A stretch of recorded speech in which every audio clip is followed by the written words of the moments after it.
Apakah Omnibus Law akan meningkatkan daya saing? Apakah Omnibus Law akan meningkatkan produktivitas? Akankah Omnibus Law meningkatkan kesejahteraan karyawan? Kita bicarakan hal yang hangat saat ini yang biasanya selalu saya hindari membahasnya secara langsung. Karena Omnibus Law sudah kita bahas sejak 6 bulan yang lalu dan posisi kita jelas. Namun menghangatnya keadaan saat ini kita perlu bahas lebih lanjut. Banyak yang mengatakan bosman pengusaha maka akan diuntungkan dengan undang-undang ini disetujui DPR? Maka jawabannya iya. Namun sebelum lompat ke sana ada 3 kacamata yang harus dilihat dengan lebih seksama. Omnibus Law ini bisa dilihat dari sisi buruh pekerja atau blue collar tenaga kerja kerah biru, dari kacamata pengusaha, dan yang terakhir dilihat dari kacamata pemerintahan. Kita melihat dari kacamata pemerintahan dulu dan bernegara terlebih dahulu. Dalam beberapa bulan terakhir saya sering mengatakan, Pak Jokowi, Anda adalah presiden yang paling beruntung sedunia saat ini. Bahkan kali ini pun saya tambahkan, sejak Pak Harto, Anda adalah presiden yang paling kuat kekuatan politiknya.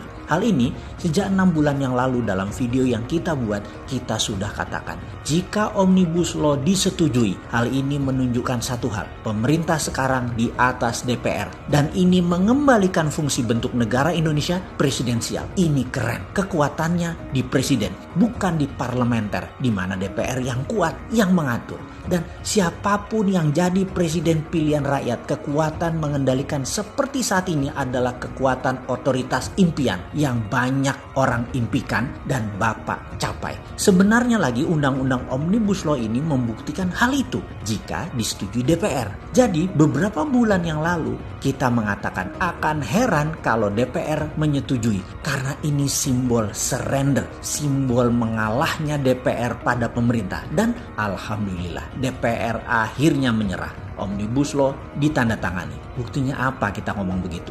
Dalam undang-undang tersebut untuk melaksanakan pasal ada kata kunci dalam tanda petik. Diperlukan pengaturan lebih lanjut melalui peraturan pemerintah. Mantap sekali kalimat ini. Selamat buat pemerintah.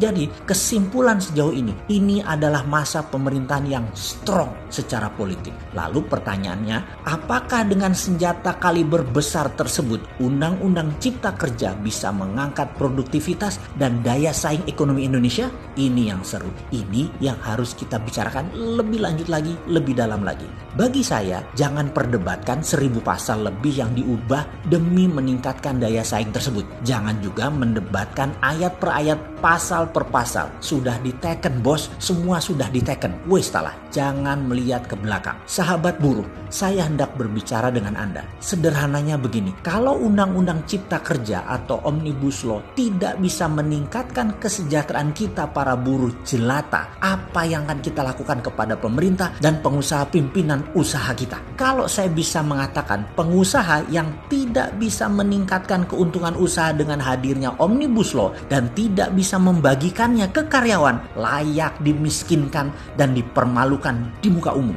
Bener deh. Juga bagi para UKM, dalam Omnibus Law jenis usaha yang rendah risiko tidak perlu izin, hanya mendaftar. Ini gila namanya, ini terobosan. Ayo berwirausaha sekarang, ayo kenceng-kencengan. Yang tinggi resiko karena bisa mencelakakan seperti obat-obatan, bisa merusak seperti pabrik senjata, risiko tinggi seperti dunia penerbangan, rumah sakit, ya wajar harus berizin. Kalau untuk buat pupuk penyubur tanaman itu resiko rendah, dulu dilarang-larang. Kalau sekarang dilarang, dihalangi, tuntut balik pakai Omnibus Law ini. Inilah masa gila-gilaan membangun UKM dan lapangan kerja baru pasti tercipta. Sahabat buruh, Anda tidak harus bekerja di pabrik yang besar selamanya toh. Mau kan Anda bekerja di UKM yang pegawainya di bawah 10 orang? Apa kalian harus kerja di pabrik yang ribuan karyawannya baru semangat? Kalau bisa pabriknya banyak ceweknya biar mata bisa lirak-lirik gitu.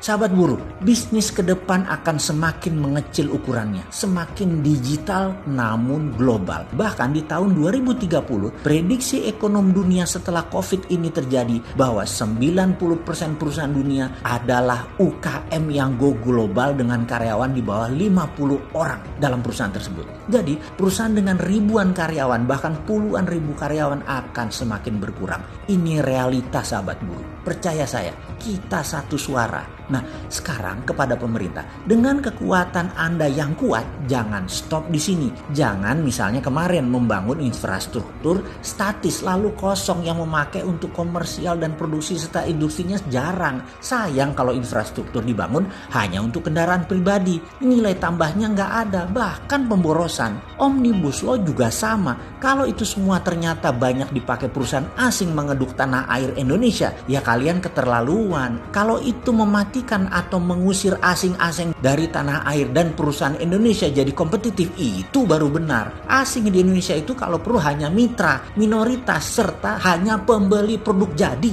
Bisakah Omnibus Law dipakai seperti impian kita tadi? Bisakah perusahaan asing di Sulawesi Tenggara tidak ada buruh asingnya? Bisakah kehadiran asing dan asing hanyalah sebagai buyer? Kalau hal itu terjadi, buruh sejahtera, pengusaha Indonesia sejahtera, negara sejahtera. Pasti, sahabat buruh, maafkan informasi saya kali ini agak beda marah kita. Bener deh, kita kasih kesempatan Omnibus Law ini setahun bagaimana? Kalau kita tidak sejahtera juga, siapa yang tidak amanah atas kepercayaan yang kita berikan ini?